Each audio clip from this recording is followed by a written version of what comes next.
Rostros que dejan huella es una presentación de los parques temáticos Los Aleros, la Venezuela de antier y la Montaña de los Sueños.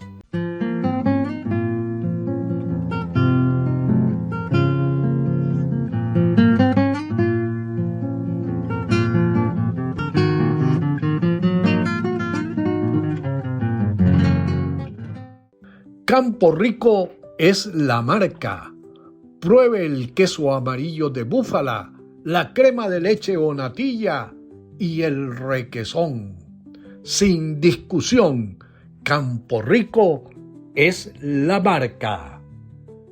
Con todo éxito se desarrolló en Mérida el tercer encuentro palmero internacional, en el que se dieron cita los más importantes productores de palma de Venezuela, técnicos e investigadores, así como ponentes internacionales. Y nos complace que, como todos los años, el Convención Hotel Boutique haya sido la sede principal para el hospedaje de sus participantes. Los esperamos el próximo año, porque para quienes visitan Mérida y sus familias, el punto de encuentro es el Convención Hotel Boutique en la avenida Alberto Carnevali, vía La Hechicera. El Centro Odontológico de la doctora Berta Farías en Caracas y en Mérida te permite sonreír sin límites. Puragua Express es el mejor seguro para tu salud y la de tu familia. Y ahora, para tu comodidad, te ofrece el envase de 4 litros y el de medio litro de agua purificada. Puragua Express en el Centro Comercial Alto Chama. ¡Pare de sufrir! Si tiene plagas en su casa, comercio o industria, Fumigaciones Mahoma se las exterminará. Contamos con productos de alta calidad, supervisados por profesionales capacitados y debidamente certificados por todos los organismos competentes. Disfrute de un ambiente saludable y libre de plagas gracias a Fumigaciones Mahoma. Sonido Impacto 22. Venta y alquiler de equipos audiovisuales en el segundo piso del Centro Comercial Las Tapias. No importa si lo prefieres guisado, asado o frito. Lo importante es que este pollo es criollito. Llama a los números que aparecen en pantalla. Tenemos punto de venta y también delivery. ¡Coma pollo! Asociación Cooperativa Cicerca le ofrece todo lo que se elabora con cemento, ferretería en general y asesoría a las comunidades organizadas. En la Avenida Centenario de Ejido, entre el Centro Comercial Centenario y el Villa Suite, de la mano con la comunidad. Despierta tus sentidos con el aroma inconfundible del más sabroso cacao. Desde las manos expertas de Danilito, llega un tesoro de sabor, nuestro delicioso cacao preparado. Descubre la versatilidad en cada bolita. Sumérgete en una taza humeante que reconforta el alma o sí, refréscate con una bebida helada llena de energía. Perfecto para cualquier clima y antojo. Convierte tus creaciones en obras maestras de chocolate. Tortas, brownies y lo que imagines alcanzarán un nivel superior con la calidad de nuestro cacao. Todo este sabor y calidad en convenientes bolitas de 45 gramos. Y lo mejor es su increíble precio. Solo 1.5. Este es el mensaje de civismo. Las buenas acciones tienen su recompensa. El respeto por el otro comienza por el respeto a nosotros mismos. La ciudad es el reflejo de nosotros mismos. La ciudad comienza en casa. Respetar el semáforo es respetar la vida. Juntos hacemos ciudad. Este fue el mensaje de civismo.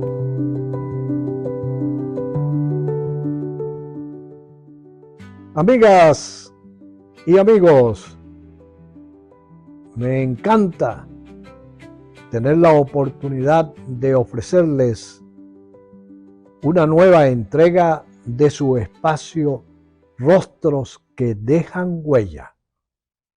Hoy vamos a mostrarles el rostro de Benita Araujo Batista de Chacón. Y Benita, pues, comenzará a contarnos parte de la historia de su vida. Así que, Benita, gracias por aceptar nuestra invitación y además por abrirnos las puertas de esta hermosa casa. Ay, gracias, Tuto. Gracias a ti, de verdad que definitivamente es una oportunidad para contar parte de mi vida, sí, parte de mi vida, porque todavía no, estoy porque viva. Es muy extensa. Todavía estoy viva, pero vamos a tratar de hacer todo un resumen. Comencemos entonces conociendo cuál es tu fecha de nacimiento. Yo nací el 29 de diciembre en Timotes, que era el día de San Benito. Se celebraba la fiesta grande de Timotes, que es la fiesta de San Benito.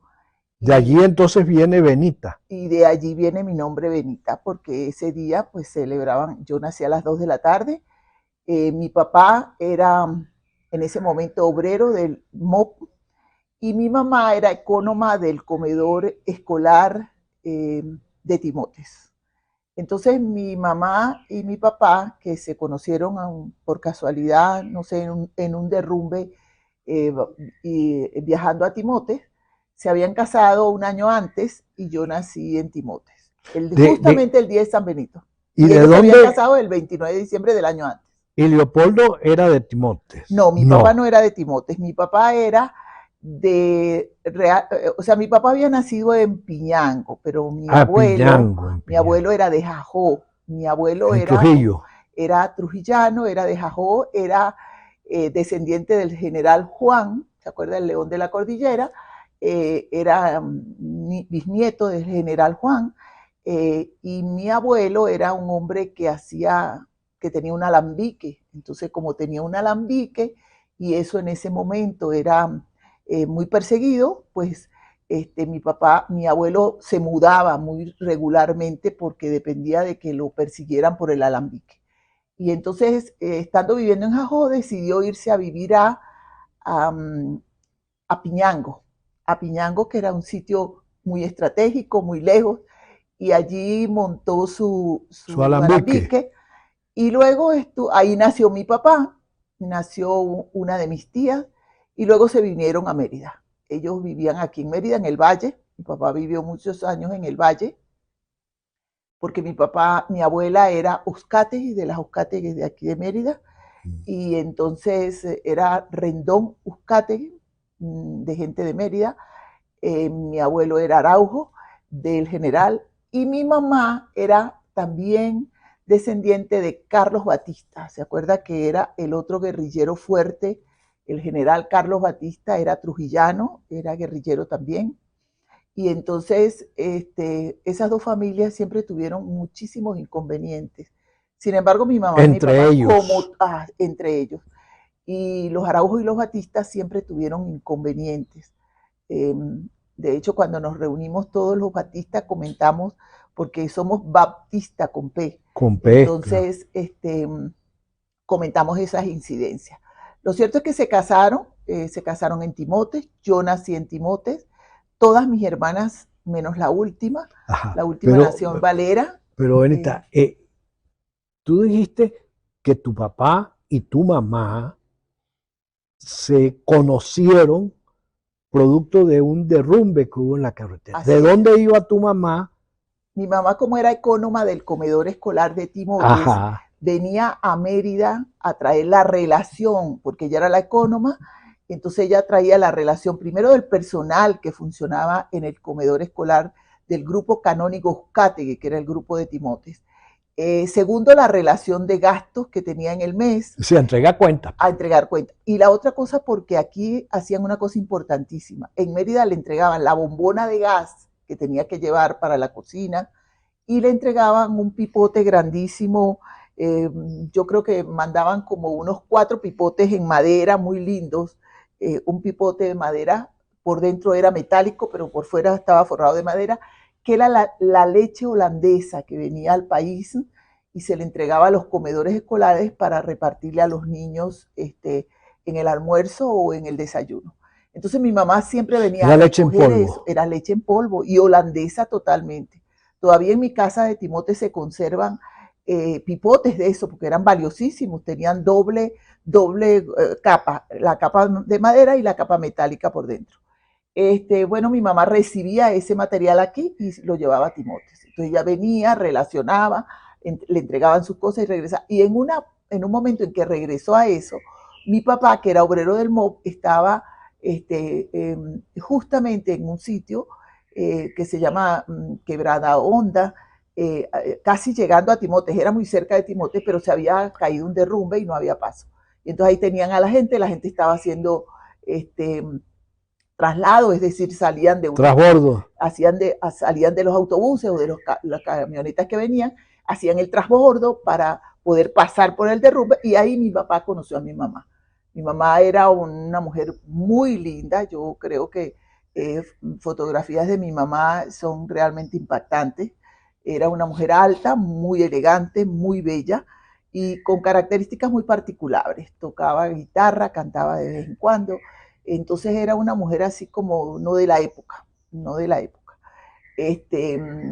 Entonces era hija, en ese momento era muy querida de su mamá, era casi que como hija única. Sin embargo, ella tenía una hermana mayor que vivía en ese momento en Maracaibo. Pero ahí la conoció mi papá y de ahí en adelante comenzaron una relación que duró muy corto. Mi mamá dice que unos 4 o 5 meses. La abuela era muy exigente y no le permitía tener ese tipo de amoríos, y le dijo no, o se casan, pero aquí no pueden estar. Entonces se casaron muy rápido, se casaron un 29 de diciembre en Timote, y justamente al año nací yo. Ahora fíjate tú, se derrumba la carretera y ese derrumbe da origen a un amor.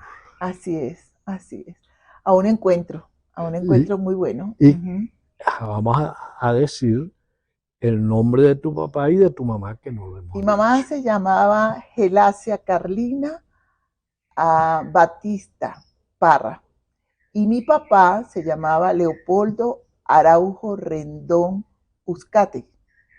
Mi papá era obrero del MOB y mi mamá era ecónoma. Bueno, estuvieron una muy buena familia. Nosotros somos del matrimonio de mi mamá y de mi papá. Mi papá antes, como vivía aquí en el Valle, había tenido 2 hermanos, 2 hijos fuera del matrimonio. O sea, estaba practicando. Después con mi mamá somos 4. Originalmente fuimos 4, 3 hembras y un varón. Mi hermano Filadelfo es el último. Y luego, como a los 12 años, yo tenía 12 años, mi mamá primero decidió adoptar una niña. Cuando nosotros yo tenía como 10 años, 11 años, adoptaron una niña. Y justamente detrás de eso mi mamá volvió a salir embarazada y tuvo a mi última hermana. Entonces yo soy la mayor, después viene Margarita Araujo, Reina Margarita, que es ecónoma, está jubilada como ecónoma. Ella heredó el trabajo de mi mamá y se jubiló en el Instituto Nacional de Nutrición. Después viene Morelia, que es economista, estuvo fuera del país. Ella es especialista en empresas turísticas, es economista, estuvo mucho tiempo por fuera. Luego está Filadelfo, que es mi hermano menor, el varón, que bueno, tú lo conoces, es periodista, es ingeniero forestal, es licenciado en educación, es un hombre muy estudioso y realmente muy inteligente. Y después viene Ana, mi hermana. Sin embargo, en ese trayecto de entre Ana y nosotros, mi papá tuvo un desliz y tuvo un hijo que se llamaba Arístides. Arístides era igualito periodista, era abogado, era licenciado, vivía con nosotros, porque mi mamá, cuando ese niño tenía 4 años, decidió quitárselo a su mamá y lo llevó a mi casa y lo recibió como un hijo más, y él vivió con nosotros hasta que se graduó. Cuando se graduó se fue a vivir a Barinas, se casó en Barinas, su esposa vive en Barinas, pero hace muy corto tiempo, hace diríamos que 12 años se murió, le dio un infarto, muy joven, tenía apenas 50 y pico de años, pero le dio un infarto. Entonces de él tenemos un sobrino que vive en Barinas. Pero esa es la familia más o menos. Mi hermana adoptada se llama Gerarda, vive en Timotes. Es mi hermana también, una de mis hermanas menores, pero nos consideramos todos, esa es nuestra familia. Benita, y cuando tu mamá adopta a Gerarda, ¿es? No, adopta, sí, a Gerarda la adoptaron. Por eso, cuando tu mamá adopta a Gerarda, que tú tenías 12 años, 11 años más o es menos. Como si te hubieran llevado un juguete. Una muñeca. Bueno, cuando nació mi hermana Ana, Ana era nuestra muñeca porque mi mamá seguía trabajando. Claro. Mi mamá nunca dejó de trabajar en el Instituto Nacional de Nutrición y se iba a las 7 de la mañana, regresaba más o menos a las 3 de la tarde y nosotros nos quedábamos con esa niña y hacíamos desastres con esa niña. Esa era una muñeca. Yo recuerdo que en una oportunidad le dimos a comer flores y después le dimos todo el día guarapo de panela, y cuando llegó mi mamá, esa niña vomitaba guarapo. Claro. ¿Y qué explicaciones daba? Una indigestión. Una indigestión. O sea, una locura de niños. Pero, bueno, entonces yo siento que mi hermana Ana es como mi hija mayor. Sabe que yo la considero así. Ana era para nosotros una cosa muy particular y muy especial. Ok, Benita, ¿dónde aprendiste las primeras letras? Empecé a estudiar en el grupo canónico Uzcategui, porque mi mamá, además de que era la ecónoma, en Timotes. En el grupo escolar estudié preescolar, porque estudié preescolar, recuerdo bien, y luego estudié hasta cuarto grado. En cuarto grado, mi mamá decidió que nosotros nos deberíamos de ir del grupo, no por la calidad de la educación, sino porque éramos muy informales. Como mi mamá estaba allí, nosotros nos salíamos del salón y la gente nos permitía muchas cosas. Y eso a mi mamá no le gustó y dijo, no, este año, al salir de cuarto grado, se van para el colegio Santo Ángel. Que más abuso no. Mi mamá dijo, esto no lo puedo tolerar más, y nos fuimos, Margarita y yo, a estudiar en el colegio de las monjas. Estudiamos quinto y sexto grado. Allí mismo en Timotes. En Timotes, en el colegio Santo Ángel, que era de las monjas. Y luego, al graduarme de primaria, me fui a Valera. Timotes no tenía liceo, no teníamos oportunidad de seguir estudiando, y entonces me mandaron a un internado, que era un internado no de monjas, era un colegio donde habíamos un grupo de muchachas que todas estudiaban en diferentes instituciones educativas. Era en Valera, yo estudiaba en Lazo de la Vega y el colegio Madre Rafa, es decir, yo podía hacer las dos cosas al mismo tiempo. Allí estudié hasta tercer año de bachillerato, que realmente era normalista, porque acuérdense que había un componente de normalista. Y en ese momento mi papá decidió venirse de Timotes. Ya mi hermana Margarita había comenzado a estudiar en el Liceo de Timotes y mis dos hermanos pequeños, es decir, Filadelfo y Morelia, empezaban a estudiar bachillerato. Entonces mi papá decidió venirse para acá. Nos vinimos a vivir aquí a Mérida. Llegamos a una casa que estaba al lado del garaje Aurora, en la calle 15 con la avenida 3, Independencia. Ahí empezamos todos a estudiar. Yo estudiaba, comencé a estudiar en el Libertador, es decir, me inscribí para continuar en el Liceo Libertador haciendo el componente cuarto y quinto año, pero justamente allí comencé a buscar trabajo. Tú sabes que a mí toda la vida eso yo creo que es una marca de mi vida, y fui a hablar con el director de educación, fui a hablar con el gobernador, muy amablemente, el doctor Briceño Ferrini, que era el gobernador, me atendió en una audiencia y le llevé el currículo y le dije que yo quería trabajar. Y él me mandó a hablar con el licenciado Toribio León. Toribio León era el director de educación, y Toribio me dijo, mire, muy lamentable, pero no le podemos dar trabajo porque usted tiene 16 años y usted no puede trabajar, usted es menor de edad. Pero en ese momento hablamos de la posibilidad de hacer una cosa que que en ese momento era como muy común. Yo podía ir, sacar una partida de nacimiento nueva, sacar una cédula, buscar una manera de tener 2 años más.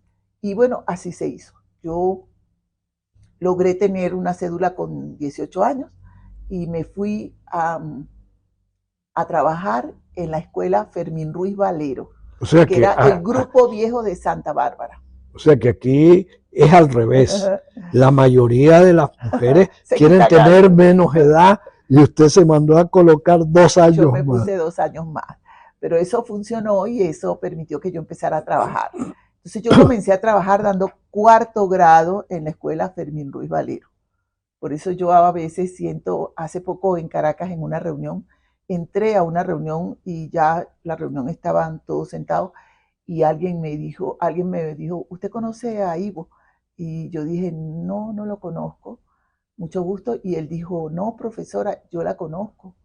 Y yo realmente me quedé como preocupada porque dije, no me acuerdo. Al final de la reunión él me dijo, usted fue mi profesora de 4º grado en la Fermín Ruiz Valero. Bueno, ya no lo reconocía.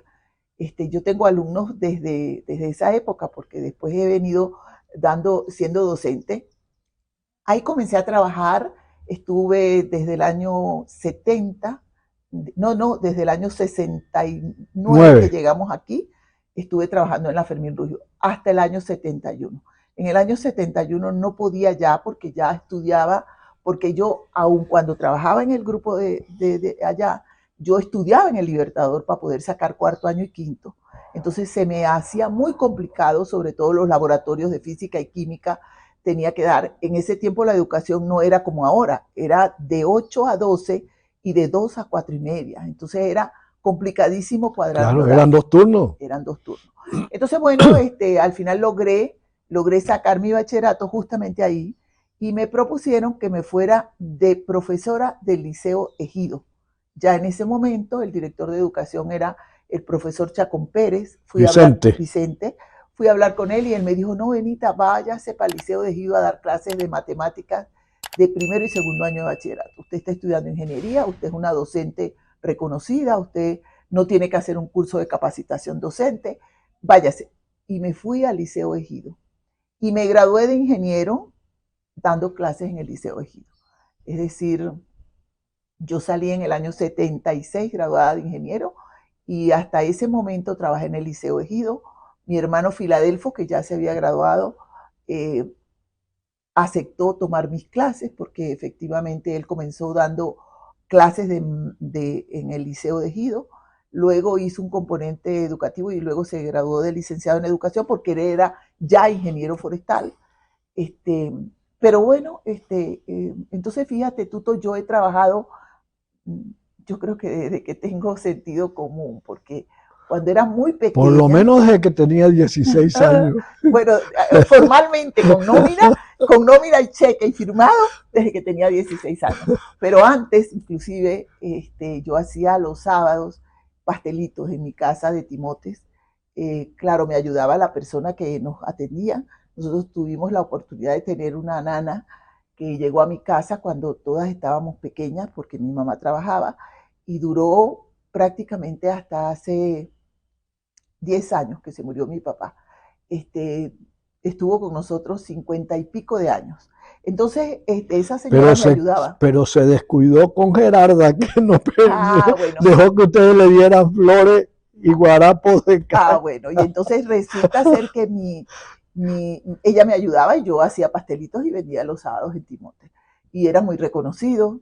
Entonces, porque siempre me ha gustado la cocina, siempre he tenido un fuerte con eso de cocinar, entonces, y me gusta, lo hago con muchísimo gusto. Entonces, bueno, ahí empecé a estudiar ingeniería. Yo me gradué, yo tengo historias de la facultad que hace pocos días la gente decía no lo puedo entender. Primero yo comencé a estudiar ingeniería con la regla de cálculo. Recuerdan ustedes que no había computadoras, ni había regla de cálculo. Uno salía de un examen y parecía que le había caído un pote de talco encima, porque había que echarle talco para que eso funcionara, corriera la regla, corriera la línea. Entonces, eso. En segundo lugar, comencé a estudiar ingeniería cuando no permitían ponerse pantalones. porque era muy complicado. Entonces hicimos una solicitud cuando estábamos estudiando tercer semestre para que nos permitieran, porque teníamos las prácticas de topografía y nos comían los zancudos. Estábamos haciendo el levantamiento del tercer enlace. O sea, ¿era falda o vestido? Era falda o vestido, pero no de pantalones. Entonces, bueno, qué increíble, ¿no? Nos permitieron los pantalones de caqui, es decir, no eran jeans, eran de caqui. Yo por eso yo me pongo ahora, después de muchos años, me pongo jeans, pero yo no soy amiga de los jeans, porque yo creo que me vine a poner, la primera vez que me puse un jean fue para una fiesta del Día del Padre, que mi hija en el preescolar había que ir todo el mundo con jean y una franela. Yo no tenía jean. Yo no tenía, ya me había casado, ya había hecho cosas. Entonces, es para que veas que la etapa ha sido muy rápida y la gente dice, es que son muchos años. No, no son muchos años, es que hemos ido avanzando y evolucionando. Y aceleradamente. Ahora, aceleradamente. Uno se encuentra ahora con la inteligencia artificial y yo me quedo espantada. Yo, que soy muy comedida, muy exigente, muy cuidadosa de una carta, ahora me encuentro que la gente se mete en inteligencia artificial, le marca la pauta y resuelto el problema. Y resuelve eso. Y yo digo, Dios mío, ni siquiera pensarlo, eso no era fácil. Entonces, bueno, me gradué de ingeniero. Cuando me gradué de ingeniero... Es decir, tenían razón aquellos publicistas que le hicieron el eslogan al grupo ARS, y ese eslogan decía, permítanos pensar por usted. Esa es la inteligencia artificial de hoy. Esa es la inteligencia artificial. Bueno, yo me gradué de ingeniero y realmente comencé a buscar trabajo muy rápido, porque aparte yo había hecho en mi último año, fui de las que en el último año se aprobó en la Facultad de Ingeniería la pasantía. Entonces yo fui a hacer una pasantía de un año con el Banco Obrero en la construcción de los edificios de Santa Juana. Esas 24 torres de Santa Juana, nos mandaron cinco muchachos que estudiábamos ingeniería. Lo que se llama los bloques de Santa Juana. Los bloques de Santa Juana. Fuimos a ser pasantes. Habían 6 empresas. A cada uno nos tocaba una empresa y con ellos hicimos esa práctica de inspección de obras. Entonces yo ya venía tratando de ubicarme en alguna parte, a pesar de que seguía siendo docente en Ejido, pero yo quería ejercer como ingeniero. Entonces, bueno, fui a San Cristóbal y conseguí trabajo muy rápido en la autopista San Cristóbal La Fría. A mi marido le llamó poderosamente la atención, ya me había casado. Yo me casé justamente 6 meses antes de graduarme de ingeniero. De eso vamos a hablar más tardecito. Síganos contando bueno, lo de Santa Juana. Me fui de cuando terminamos de la práctica de Santa Juana, que fue realmente cuando nos graduamos, pero 6 meses antes yo me había casado y entonces mi esposo, que era de San Cristóbal, estaba muy animado a irse a trabajar a San Cristóbal y a que yo consiguiera trabajo. Efectivamente, él ya era profesor de la Facultad de Ingeniería, era ingeniero eléctrico, y estaba ya en la Escuela de Ingeniería Eléctrica dando clases. Entonces, bueno, me tenía yo que ir antes, o sea, irme primero yo a trabajar y luego él. Y ahí tuvimos, pues, como dicen, empezamos a pensar qué hacemos, nos vamos, no sé qué más. Pero un día en un evento político me encontré con el profesor López y el profesor López me dijo, Benita, ¿y usted qué está haciendo? Y yo le dije, bueno, buscando trabajo, profesor. ¿Y por qué? ¿Y por qué anda buscando trabajo? ¿Para dónde? Si usted da clase. Bueno, le eché todo el cuento y me dijo, ¿por qué no se va para la alcaldía? Yo estoy en la alcaldía, en la oficina de ingeniería municipal. Guido Mercado habló conmigo esta semana y me dijo que hay necesidad de un ingeniero revisor de planos y proyectos. ¿A usted no le gustaría hacer eso? O sea, cuando usted habla del profesor López, mi papá. Gustavo Amador López, yo lo dije. Y bueno, y él me dijo, váyase el lunes y hable con Guido Mercado, que es el director de Obras Públicas Municipales, y él está necesitando una persona. Y yo llegué el lunes y Guido me dijo, ¡ay, qué rico, Benita, necesitamos urgente, mire todo el trabajo que hay, por favor, La oficina de ingeniería municipal quedaba en el tercer piso del edificio de ASO, es decir, frente al correo, al lado de la Rex, por la calle 21. Claro. En ese tercer piso estaba ingeniería municipal. Y ahí comencé yo a trabajar como ingeniero. Después convencí a mi marido que no me quería ir, que no tenía sentido, él estaba trabajando bien en la facultad, que era mejor que nos quedáramos, que hiciéramos vida formalmente. Entonces mi primer ejercicio profesional fue con el profesor Gustavo Amador López en la alcaldía. Y en la alcaldía yo pasé 14 años de mi vida, porque pude pasar con 3 alcaldes. Estuve con el doctor Jesús Rondón Mucete, estuve con Chicho Herrera, en esas 3 administraciones. Y con mi papá. Pues, y con su papá, por supuesto. Estuve con su papá y tuve la oportunidad de estar con su papá en la época, diríamos, dorada de la inversión en construcción. Había no sé cuántos, yo diría que más de 100 edificios en construcción en Mérida. Había que ser muy acucioso. No se estaba todavía aplicando la ley antisísmica, pero comenzábamos a discutir esos temas y entonces había que ser muy acuciosa con la revisión de planos y proyectos.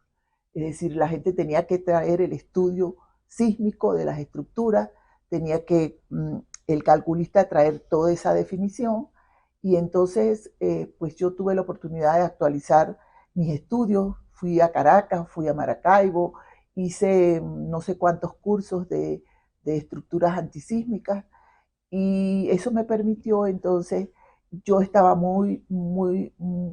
a pesar de que estaba cómoda en la alcaldía, quería seguir dando clases. Entonces concursé en la universidad, gané un concurso en la Facultad de Ingeniería para dar materiales de construcción y lamentablemente en ese momento se murió el profesor William Castillo, que era quien daba esa materia en arquitectura, y entonces me pidieron que fuera a arquitectura, que por favor lo sustituyera él en arquitectura.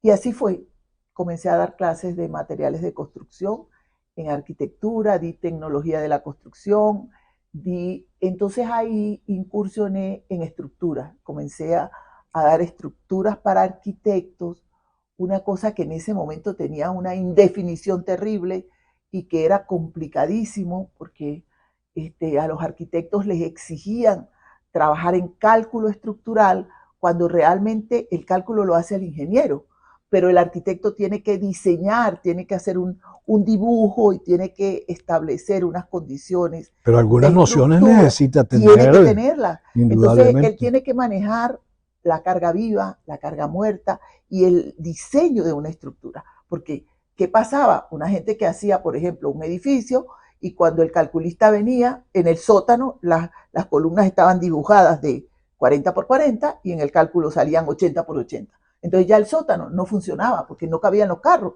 No se había hecho un diseño diferente al cálculo. Entonces ahí tuvimos una guerra en la cual yo participé, pero estuve de acuerdo que el arquitecto tenía que predimensionar, es decir, él tenía que saber que si tenía una carga muerta y si tenía una carga viva y si tenía un efecto del viento y si tenía una cantidad de características en una estructura, tenía que saber cuánto más o menos le iba a dar una columna, una viga, para que su dibujo no fuera simplemente como dicen, un anhelo, un sueño, porque cuando venía el arquitecto, que es la guerra que siempre ha habido, el ingeniero le raspaba todos esos elementos y le decía, esto no va, esto no puede ser, esto está de más, esto no se puede calcular, y le arruinaba un proyecto. Está raspado. Salgámonos de la Universidad Benita y ahora escuchemos tu narración de los cargos que tú has ocupado, que son unos cuantos. Vamos a darle porque son muchos. Bueno, me estuve en la universidad 11 años. Hay gente que decía, nadie se va de la universidad, nadie renuncia. Yo renuncié a la universidad y no porque me sentía mal, sino porque tenía una carga muy fuerte. Yo seguí en la alcaldía. En la época en la cual ser miembro de la comunidad universitaria era un privilegio increíble. No, con decirte que yo llegué a ser presidente, bueno, ahorita te digo, llegué a ser presidente del Colegio de Ingenieros, y yo decía que habían unos profesionales que eran los que trabajaban, los ingenieros de PDVSA y los ingenieros de las universidades no tenían títulos, sino tenían títulos nobiliarios, porque ganaban 3 veces lo que ganaba un ingeniero común y corriente. Entonces, bueno, estando en la alcaldía, daba clases en la universidad y ahí estuve muchísimo tiempo hasta que llegó el doctor Rondón. Cuando llegó el doctor Rondón Nucete, yo entendí que yo era ADECA y que íbamos a tener a lo mejor conflictos de poder para quedarme como ingeniero municipal, porque ya yo había escalado a ser ingeniero municipal. El ingeniero Guido se había ido, yo había pasado, pero él decidió que me fuera para la basura, que me fuera a manejar los desechos sólidos. Y a mí no me dio miedo y me pareció muy interesante y me mandaron entonces me fui allá por la avenida 8 al lado del cementerio, que era donde estaban los talleres, en el depósito que estaba en Santa Elena. Trabajábamos ahí en el depósito de Santa Elena con las rutas. Hice una cantidad de modificaciones, cambié rutas, cambié rutas.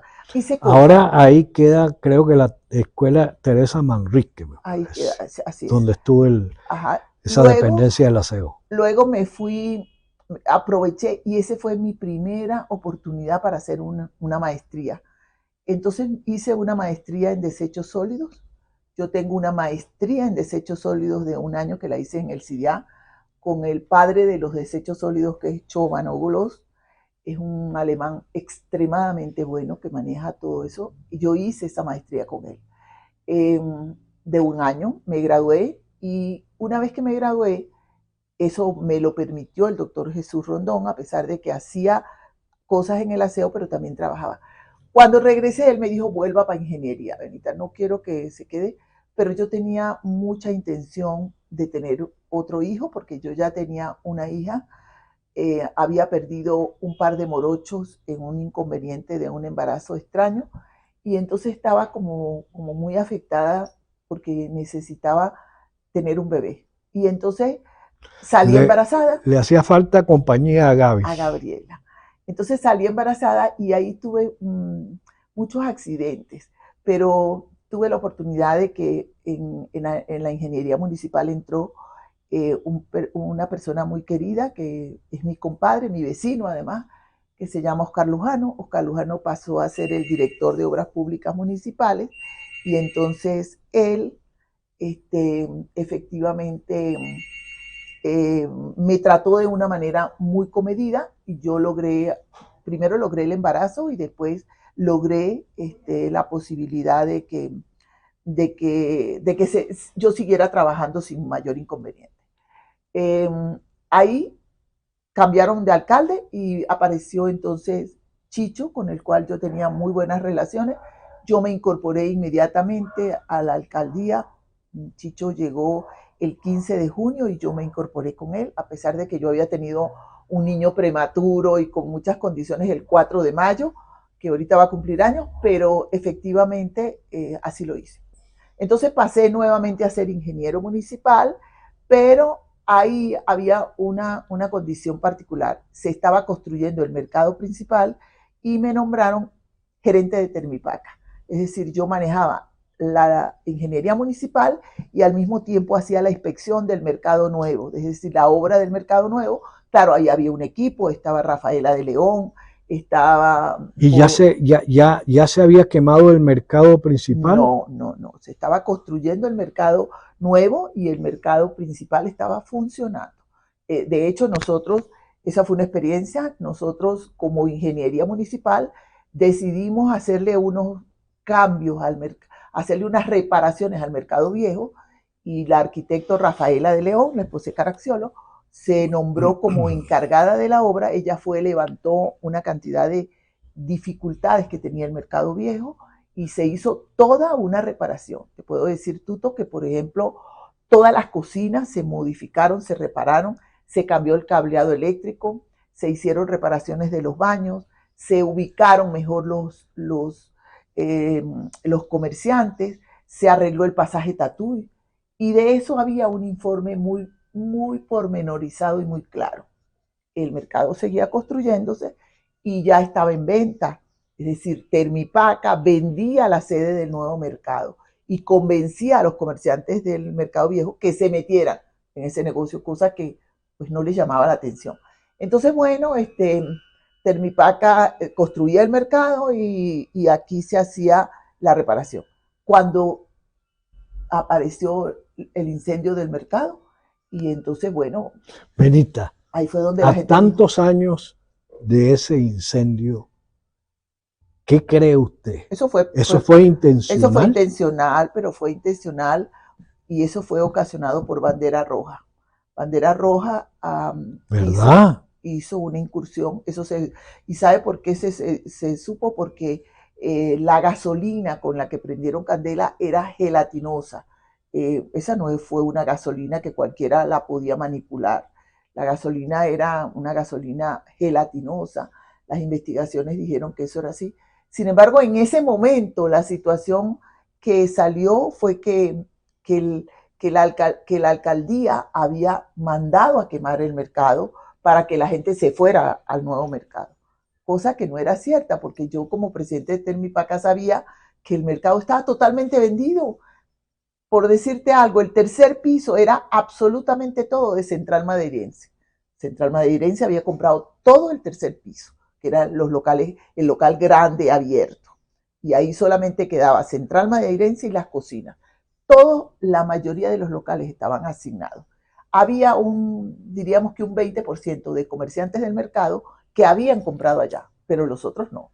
Entonces, bueno, se suscitó, tú te acuerdas de eso, el inconveniente de ubicar a la gente del mercado viejo en el mercado nuevo, pero hubo primero que devolver la plata a los que ya habían comprado. Eso se hizo a través de la partida secreta. La partida secreta le dio un aporte a Fondur. Fondur designó al arquitecto Leonardo Canto, que era el presidente del INAVI, para que él administrara esos recursos. Y bueno, se devolvió el dinero y se ubicaron. ¿Te acuerdas que se tabicó todo el tercer piso para mercancía seca? La gente que estaba en el pasaje Tatuí, la gente que estaba en no sé qué más, las carnicerías, se ubicó toda la gente del mercado viejo. Pero después tuvimos, ¿cómo lo hacemos? ¿Cómo reubicamos a la gente? Si la gente quería el mejor puesto, no, yo quiero quedar al lado de la escalera, yo cuando la gente suba, no, yo quiero hacer, total de que el famoso sorteo, se hizo el famoso sorteo, se hizo un biombo grandísimo en la alcaldía, en el patio de la alcaldía. Ya la alcaldía estaba con total transparencia. Con total transparencia. A la gente metía la mano, sacaba su número y ese número decía dónde estaba ubicado. Y ahí están. Ahora, Benita, después, ¿qué otros cargos has ocupado? Bueno, porque ya se nos está llevando. Estando en esas dos cosas, hice la presidencia del Colegio de Ingenieros. En el año 87 fui electa como presidenta del Colegio de Ingenieros y manejaba las tres cosas. Estaba en la alcaldía, era presidente de Termipaca y manejaba el colegio. Cuando terminó en el 89 el Colegio de Ingenieros, yo ya había decidido que me iba de la alcaldía. Entonces me fui a hacer un trabajo de Fondur. Fondur, el presidente de Fondur era José Rafael Velázquez, el hijo de Ramón J. Velázquez, y él era el presidente de Fondur y me pidió que hiciéramos un diagnóstico de las empresas que tenía Fondur, que compartía con la alcaldía y con las gobernaciones. Entonces hice ese trabajo de diagnóstico de las empresas y me instalé en una oficina en Corpo Andes. Me dieron una oficina en Corpo Andes porque la mayoría de las empresas eran con Corpo Andes. Corpo Andes, la gobernación y la alcaldía, Corpo Andes y Fondur. Entonces, haciendo ese trabajo, al terminarlo, Morizarra, el doctor Morizarra, que era presidente de Corpo Andes, me pidió que por qué no me incorporaba a Corpo Andes a hacer un trabajo que era gerente de proyectos y estudios básicos de Corpo Andes.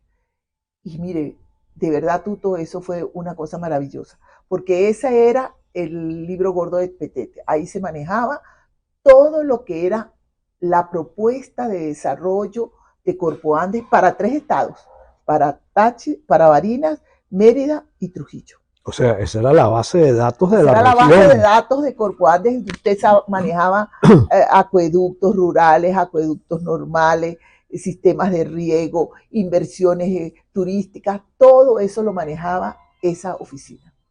Para mí fue una gran experiencia, una valiosísima experiencia. Después usted llegó. Ahí pasé a la gerencia general de Corpo Andes y en ese momento hubo el cambio con Ramón J. Velázquez como presidente, sustituyendo a Carlos Andrés.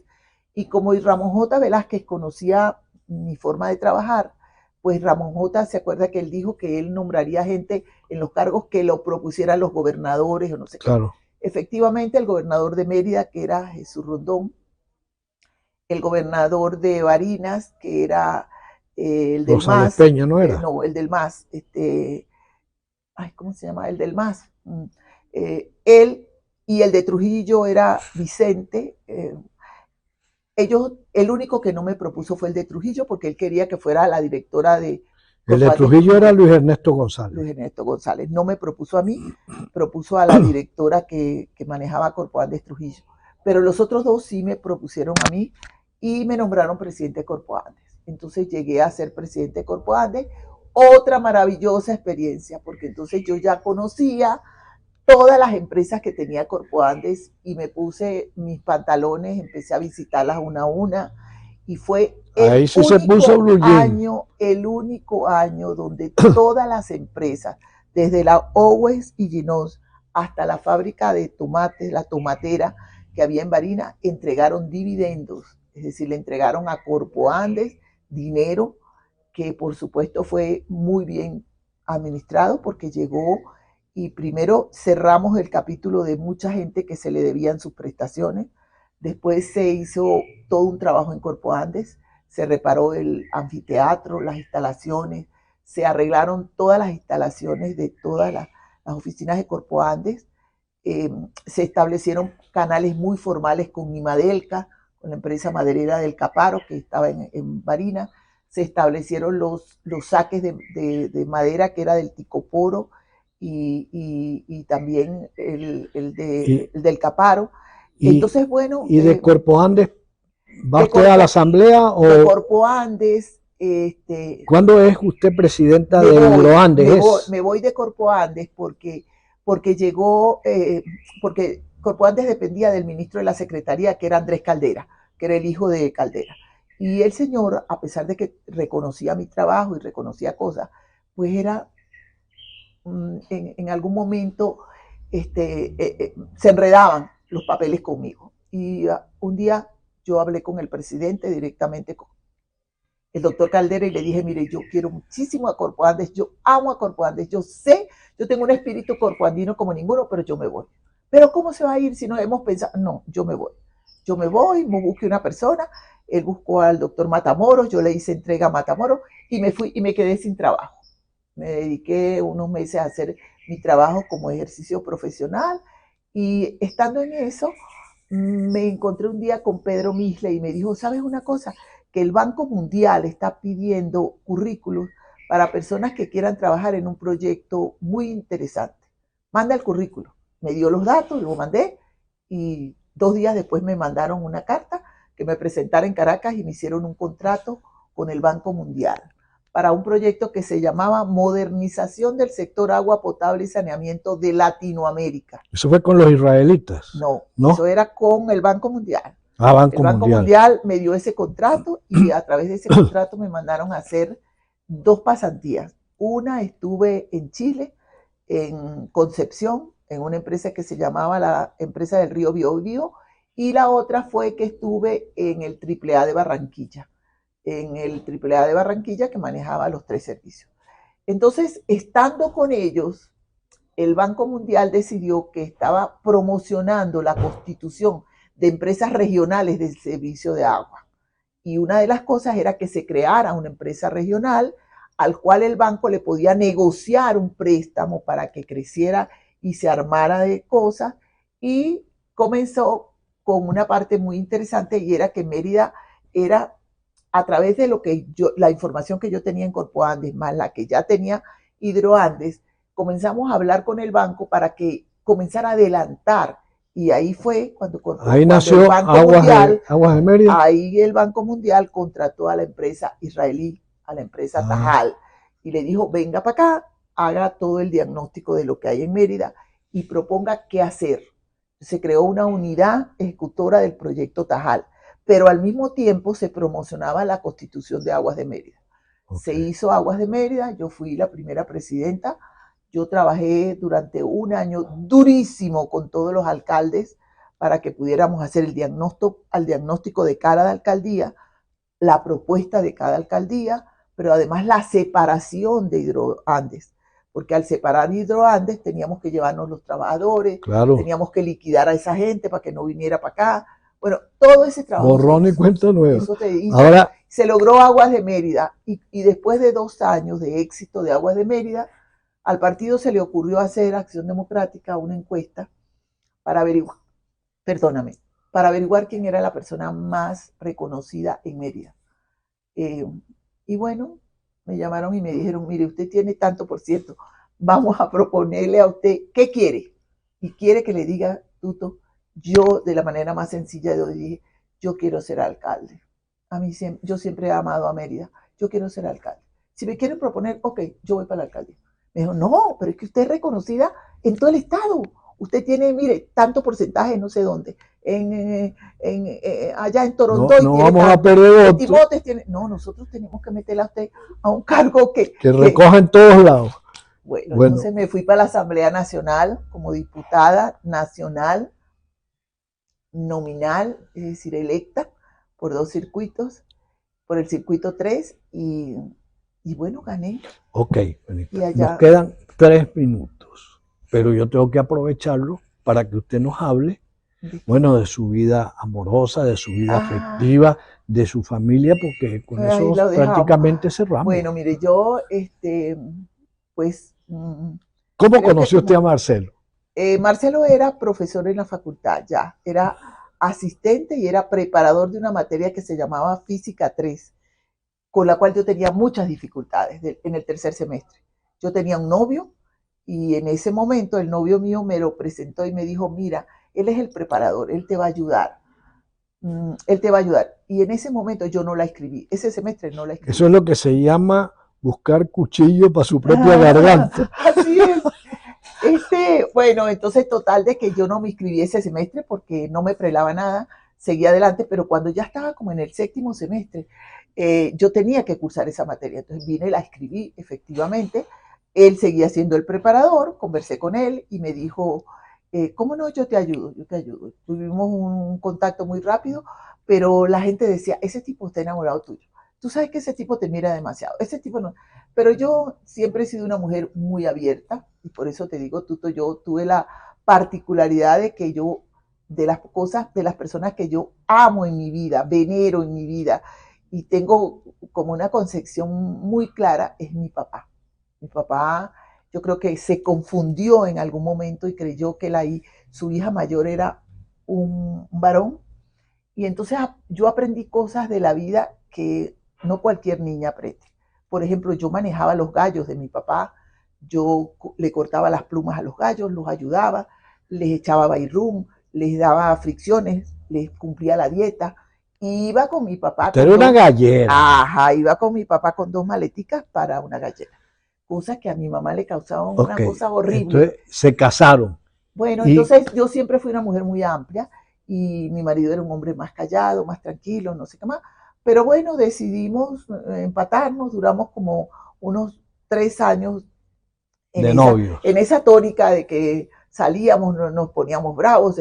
Él se graduó, se fue a trabajar a Caracas, Marcelo era ingeniero electricista y se fue a trabajar a Cadela en ese momento, que era Cadela, y luego se vino y la universidad, él se había graduado summa cum laude, era un hombre muy brillante, claro, de verdad, como ingeniero. Y entonces nos casamos. Y ¿nació María Gabriela? Gabriela nació como a los 2 años y medio de casada. Luego a los 8 años nació Marcelo. Tengo 2 hijos. Mi hija María Gabriela tú la conoces, es abogado.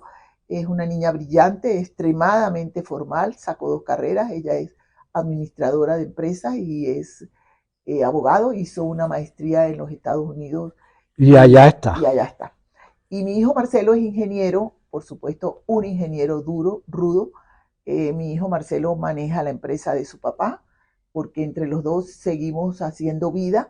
Y esa es una de las cosas que la gente me pregunta, ¿y por qué en algún momento dejaste la política? Bueno, la dejé porque yo tenía delante de mí una empresa que era próspera, que mi marido había hecho, que estaba separada de mí, y entonces me tocó, los sueños míos iban por aquí y los de mi marido iban por aquí, pero un día yo salté para acá y agarré los sueños de mi marido. Y ahí he estado el resto de estos, mi marido acaba de cumplir 20 años de muerto y 20 años tengo yo trabajando en la empresa, que ya prácticamente no está, pero hemos hecho de todo, incursioné en las panaderías, he incursionado en inversiones totalmente extrañas, acuérdense que yo tenía centros de comunicaciones, bueno, una empresa amplia que hacía muchas cosas y que aspiro que en algún momento yo no me vaya de este mundo sin que toda esta oportunidad de trabajo que tuvimos y esa oportunidad como dicen, de esfuerzo que todos pusimos, porque nosotros decíamos, muchísimo trabajamos. ¿Cuántos nietos, Benita? 5 nietos tengo. 5 nietos. Tengo 3 de Gabriela, 2 varones y una niña, y tengo 2 de Marcelo. Los 2 más chiquitos, que son un amor. La niña tiene 4 años y el varón tiene 7. Y en 30 segundos, porque ya no me va a regañar,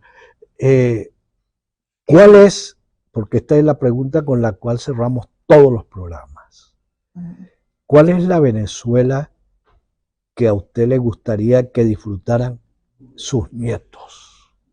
Una Venezuela que nos diera a todos la oportunidad de servir, porque si tú dices, mi currículo ha sido un currículo de servicio público. Yo sigo estando en el country ahora y tengo muchos años de estar en el country haciendo un servicio a una comunidad, gratuito, no tengo sueldo, pero me encanta el servicio. Entonces yo creo que estoy en la Cámara de Comercio, soy la vicepresidenta de la Cámara de Comercio, y cada vez que uno ve a un empresario cerrando una empresa, desmotivado, decaído, Dios mío, el corazón se le pone chiquito. ¿Qué quiero? Una Venezuela que nos permita a todos, los que queremos servir y los que queremos salir adelante, que podamos hacerlo en libertad, con condiciones claras, como dicen, con una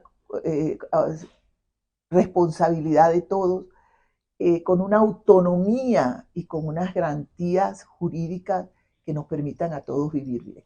Y querernos juntos, porque de verdad Mérida se lo merece. Mérida es una de las regiones más bellas de este país y que nos permite a todos ser felices. Muy bien. Agradecemos muchísimo a Benita por habernos permitido mostrar su rostro y conocer parte de la historia de su vida.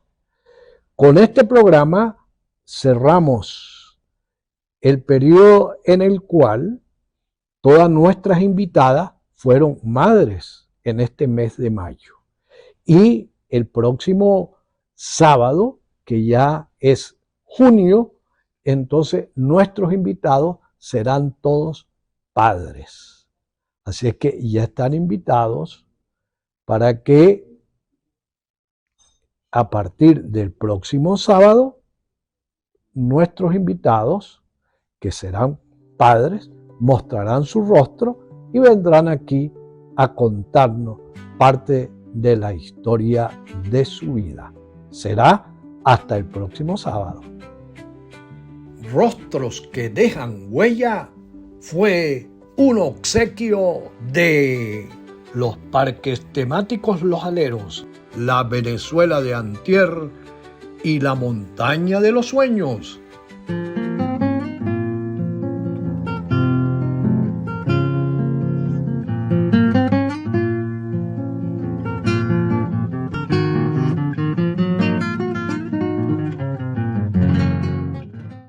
Campo Rico es la marca. Pruebe el queso amarillo de Búfala, la crema de leche o natilla y el requesón. Sin discusión, Campo Rico es la marca. Con todo éxito se desarrolló en Mérida el tercer encuentro palmero internacional, en el que se dieron cita los más importantes productores de palma de Venezuela, técnicos e investigadores, así como ponentes internacionales. Y nos complace que, como todos los años, el Convention Hotel Boutique haya sido la sede principal para el hospedaje de sus participantes. Los esperamos el próximo año, porque para quienes visitan Mérida y sus familias, el punto de encuentro es el Convention Hotel Boutique en la avenida Alberto Carnevali, vía La Hechicera. El Centro Odontológico de la doctora Berta Farías en Caracas y en Mérida te permite sonreír sin límites. Puragua Express es el mejor seguro para tu salud y la de tu familia. Y ahora, para tu comodidad, te ofrece el envase de 4 litros y el de medio litro de agua purificada. Puragua Express en el Centro Comercial Alto Chama. ¡Pare de sufrir! Si tiene plagas en su casa, comercio o industria, Fumigaciones Mahoma se las exterminará. Contamos con productos de alta calidad, supervisados por profesionales capacitados y debidamente certificados por todos los organismos competentes. Disfrute de un ambiente saludable y libre de plagas gracias a Fumigaciones Mahoma.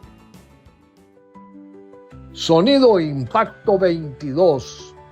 Venta y alquiler de equipos audiovisuales en el segundo piso del Centro Comercial Las Tapias.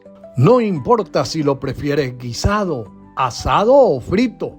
Lo importante es que este pollo es criollito. Llama a los números que aparecen en pantalla. Tenemos punto de venta y también delivery. ¡Coma pollo! Asociación Cooperativa Cicerca le ofrece todo lo que se elabora con cemento, ferretería en general y asesoría a las comunidades organizadas.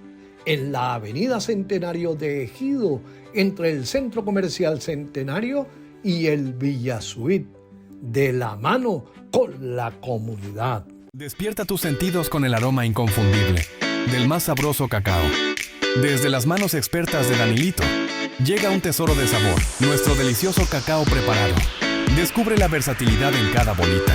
Sumérgete en una taza humeante que reconforta el alma o sí, refréscate con una bebida helada llena de energía. Perfecto para cualquier clima y antojo. Convierte tus creaciones en obras maestras de chocolate. Tortas, brownies y lo que imagines alcanzarán un nivel superior con la calidad de nuestro cacao. Todo este sabor y calidad en convenientes bolitas de 45 gramos. Y lo mejor es su increíble precio. Solo 1.5. Este es el mensaje de civismo. Las buenas acciones tienen su recompensa. El respeto por el otro comienza por el respeto a nosotros mismos. La ciudad es el reflejo de nosotros mismos. La ciudad comienza en casa. Respetar el semáforo es respetar la vida. Juntos hacemos ciudad. Este fue el mensaje de civismo.